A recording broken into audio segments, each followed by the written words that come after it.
보도록 하겠습니다. 민수기 13장 21절에서 33절 말씀입니다. 구약에 있는 말씀, 제가 가지고 있는 페이지로는 구약 217페이지에 있습니다. 구약 217페이지에 있는 민수기 13장 21절에서 33절 말씀을 우리 함께 교독하도록 하겠습니다. 다 찾으신 줄 알고 제가 먼저 21절 말씀 읽겠습니다. 이에 그들이 올라가서 땅을 정탐하되 신강야에서부터 하맛 어기 르홉에 이르렀고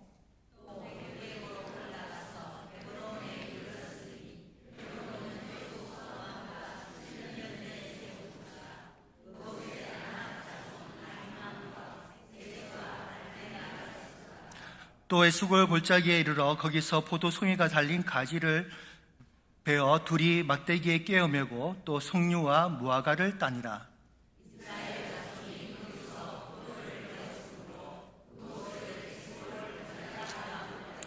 40일 동안 땅을 정탐하기를 마치고 돌아와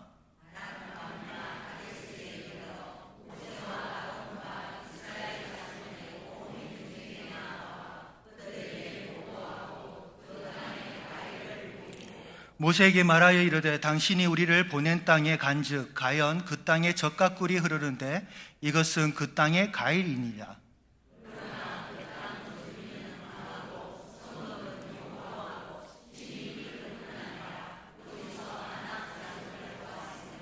아말렉인은 남방 땅에 거주하고 헤딘과 여부스인과 아모리인은 산지에 거주하고 가나안인은 해변과 요단가에 거주하더이다.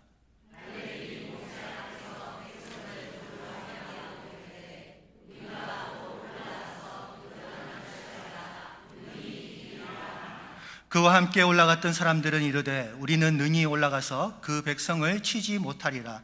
그들은 우리보다 강하니라 하고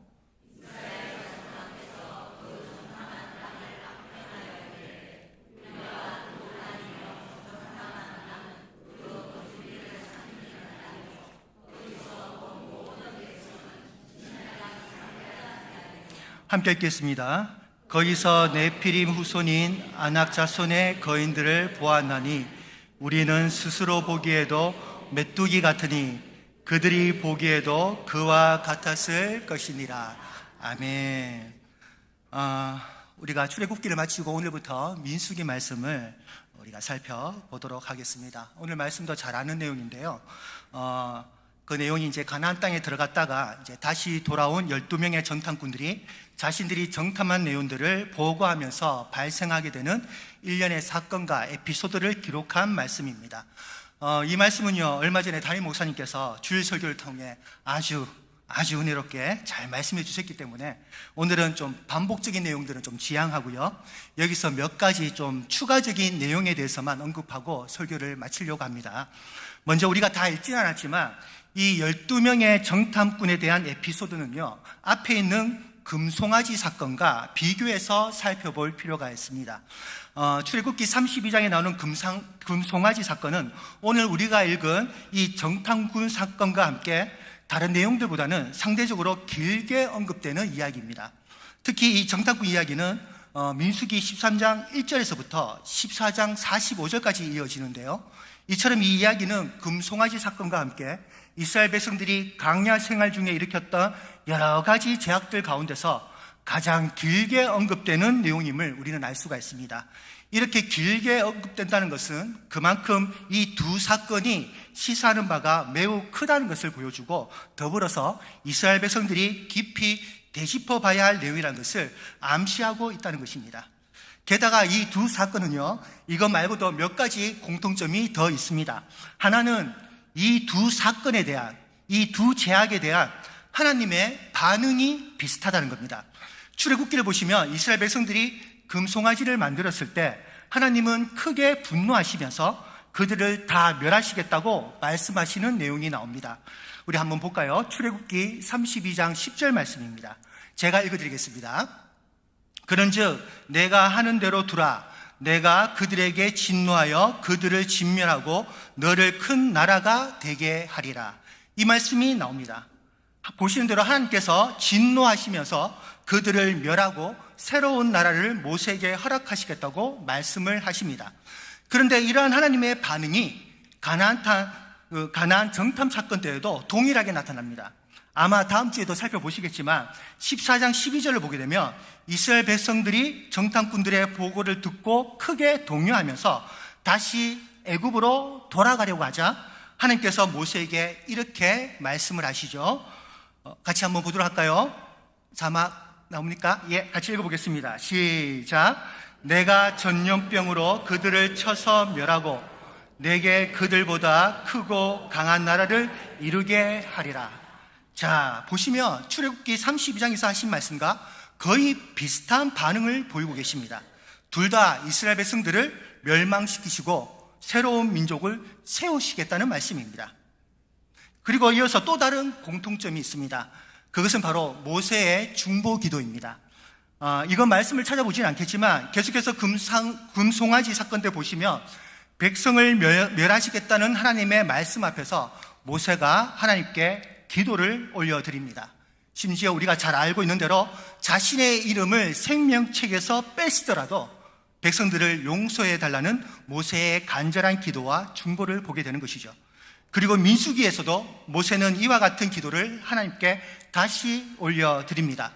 하나님의 언약을 온전히 믿지 못하고 애굽으로 돌아가려고 하는 백성들에게 진노하시는 하나님을 바라보면서 모세는 또다시 이 백성들을 용서해 달라고 간절히 기도를 드리게 되는 겁니다.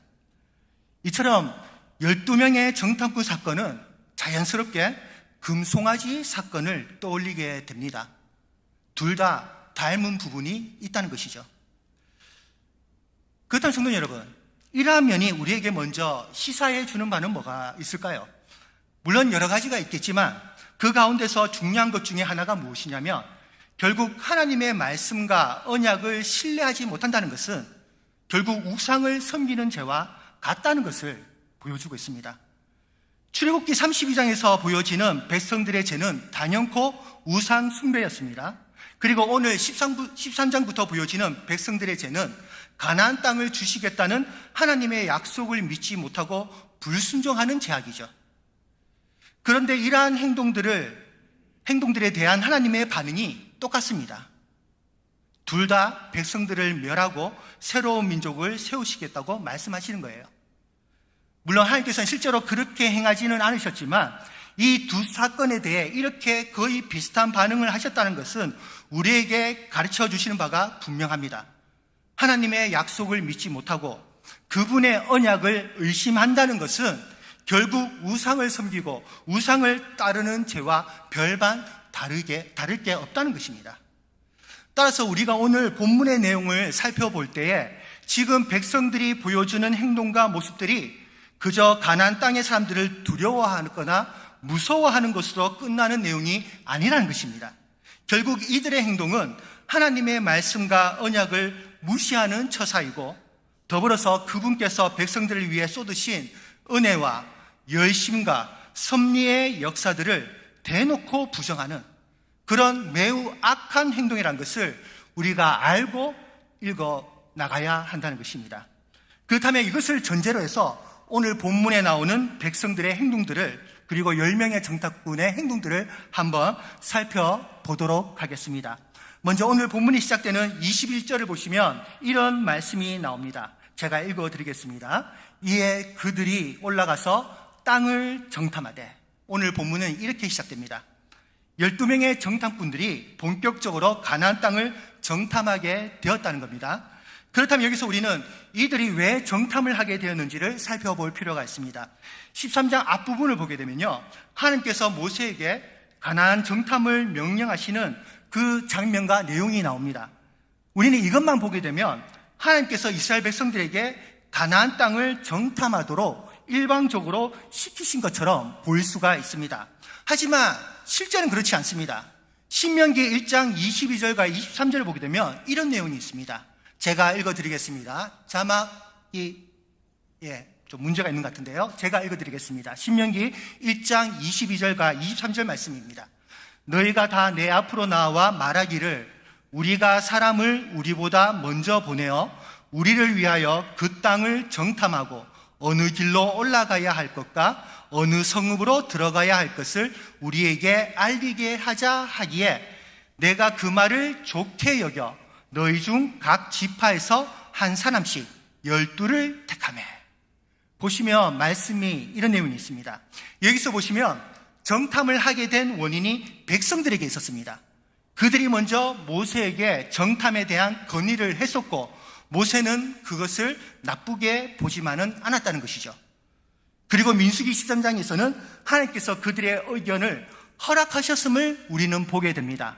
왜냐하면요, 정탐하는 것 자체가 죄는 아니기 때문입니다. 게다가 백성들이 정탐을 하자고 의견을 제시하는 것은 어떻게 보면 가나안 땅에 들어가고자 하는 그들의 의지와 용기가 크게 담겨져 있다고 우리는 볼 수가 있습니다. 왜냐하면 다시 신명기를 보시면 그들이 모세에게 정탐을 건의하면서 하는 말이 이렇습니다. 제가 다시 읽어드리겠습니다.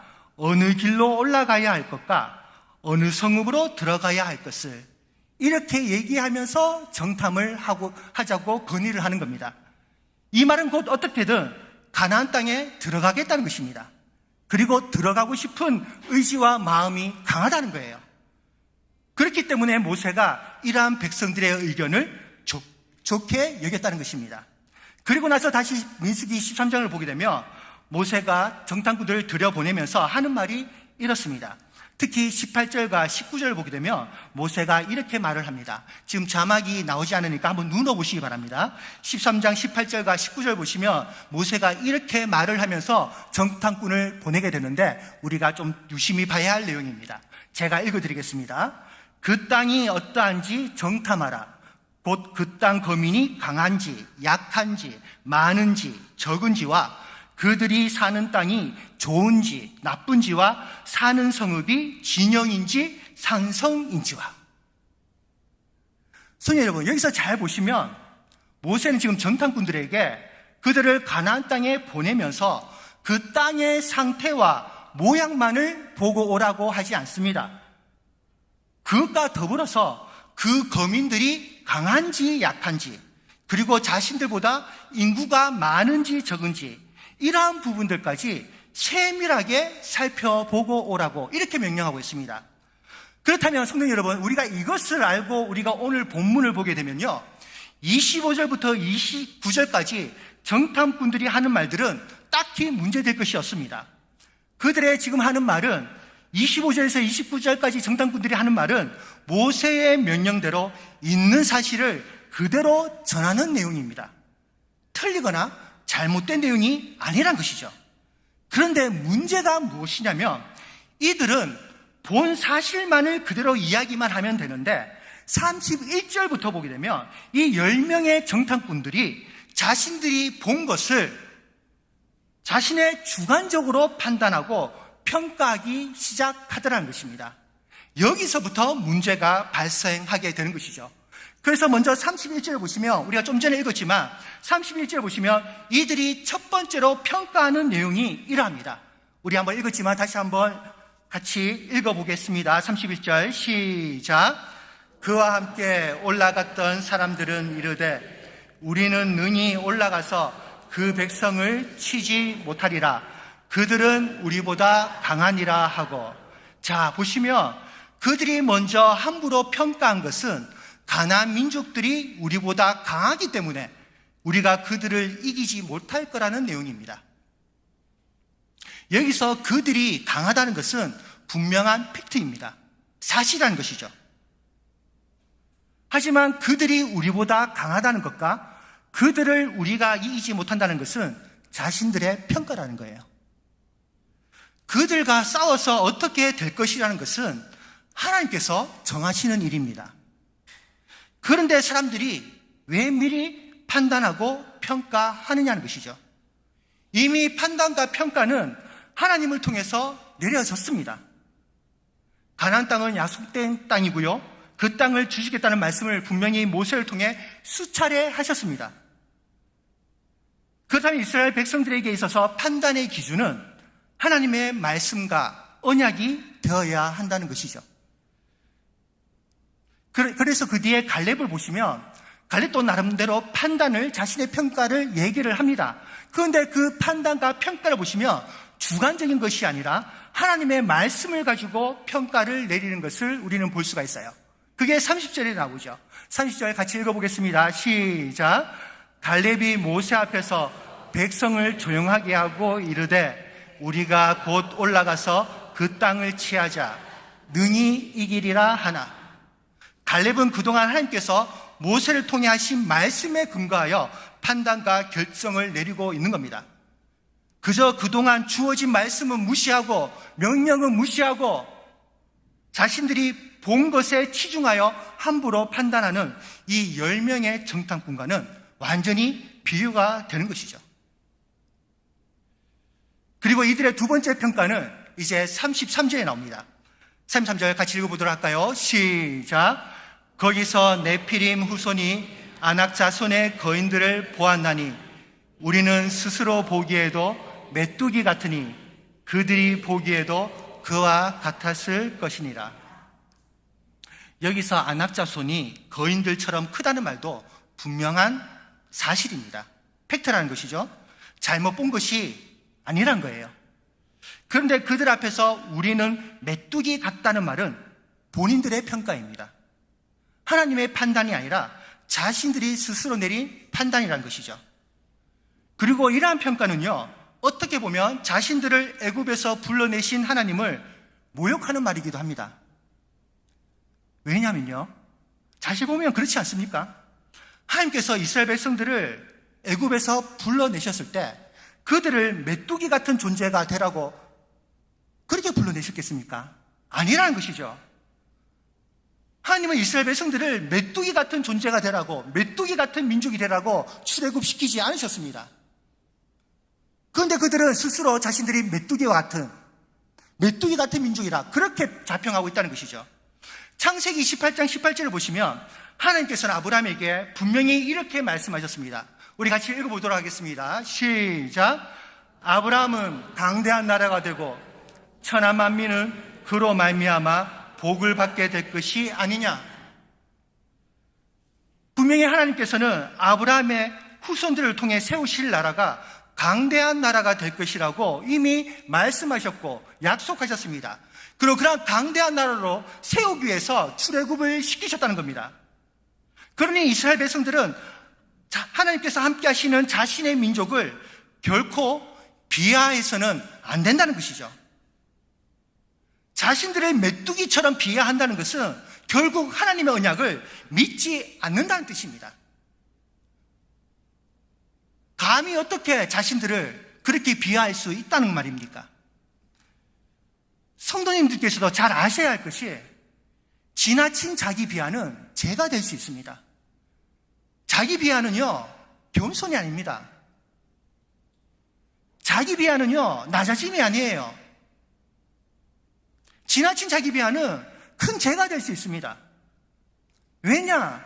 하나님께서 여러분들을 어떻게 불러주셨고 어떻게 세워주셨고 그리고 어떻게 구원의 길로 지금껏 인도해 주셨는데 자신을 메뚜기와 같다. 자신의 인생은 참으로 비참하고 한심한 인생이다. 그렇게 함부로 단정 지을 수 있냐는 것입니다. 그러면 안 된다는 거예요. 그것은 어떻게 보면 예수님의 십자가 구원을 헛되게 만드는 겁니다. 아무리 힘들고 어려워도 아무리 뜻대로 되는 일이 없다 할지라도 지나친 자기 비하는 삼가하셔야 된다는 것이죠. 이스라엘 백성들이 그러고 있습니다. 강한 민족으로 세우기 위해서 불러내셨는데 자신들을 메뚜기와 같다고 그렇게 비하하는 겁니다. 그동안의 하나님의 약속과 언약과 역사와 섭리를 부정하는 말이 되는 거예요. 그렇지 않습니까? 자신뿐만 아닙니다. 우리들의 자녀들을 향해서도 우리는 함부로 판단하거나 평가해서는 안 됩니다. 그들이 다른 사람들보다 좋은 학교에 들어가지 못했다 해서, 취업이 늦는다 해서, 결혼이 늦다 해서, 자녀가 하는 일들이 만족스럽지 못하 해서 그들을 세상의 메뚜기로 보지 말라는 겁니다. 왜냐? 그들이 어떤 자녀인데?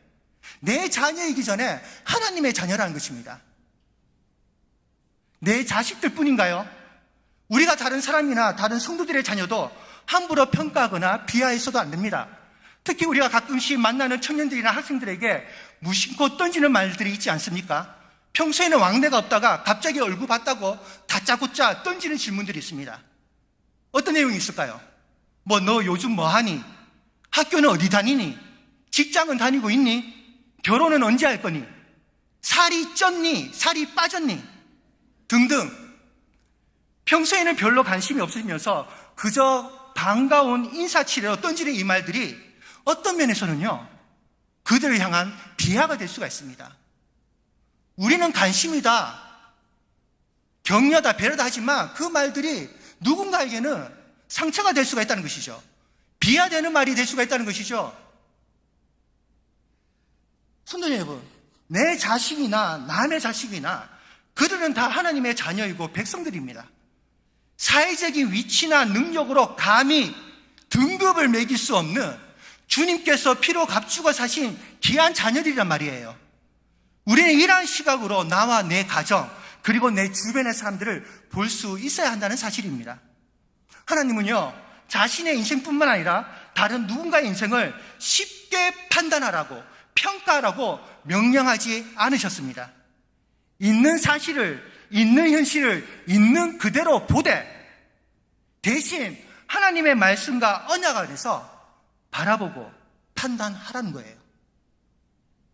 그러지 않으니까 우리는 계속해서 주관적으로 판단하고 평가하는 겁니다. 그리고 그 주관적인 평가의 잘못된 끝이 뭔지 아십니까? 바로 자기 비하라는 것이죠. 자기 비하. 자기 자신을 비하하고, 자기 가정을 비하하고, 더 나아가 상대방을 비하하고, 자기가 속한 교회를 비하하고, 안 된다는 것입니다. 그러지 말라는 것이죠. 그것은 결국 하나님을 무시하는 처사라는 것입니다. 성도 여러분, 오늘 본문은 그것을 분명히 보여주고 있습니다. 하나님의 주권과 하나님의 말씀을 무시한 판단과 결정이 어떠한 악한 일로로 진행되는지 우리는 다음 주에 살펴볼 14장까지 이어지는 것을 보게 되는 것이죠. 그래서 오늘 본문에 있는 32절을 보시면 자신의 주관대로 함부로 판단한 이 10명의 정탐꾼들을 성경은 분명히 이렇게 지적하고 있습니다. 우리 31절 중에 자막에 있는 내용만 같이 읽어보도록 하겠습니다. 시작. 이스라엘 자손 앞에서 그 정탐한 땅을 악평하여. 이겁니다. 이들의 가장 큰 문제가 이거였다는 것이죠. 그들의 평가가 그냥 평가가 아니라 악평이었다고 설명합니다. 여기서 악평이란 말은 히브리 말로 험담하다, 비방하다 이런 의미가 있습니다. 한마디로 가나안 땅에 대한 좋지 않은 평가를 퍼뜨려서 백성들을 두렵게 하고 힘 빠지게 만들었다는 것입니다. 그동안 하나님은요, 모세를 통해서 가나안 땅을 축복과 풍요의 땅으로 말씀하시고 가르치셨습니다. 그리고 그 땅을 너희들에게 주겠다고 분명히 말씀하셨어요. 한 번도 아니고 수차례 말씀하셨습니다.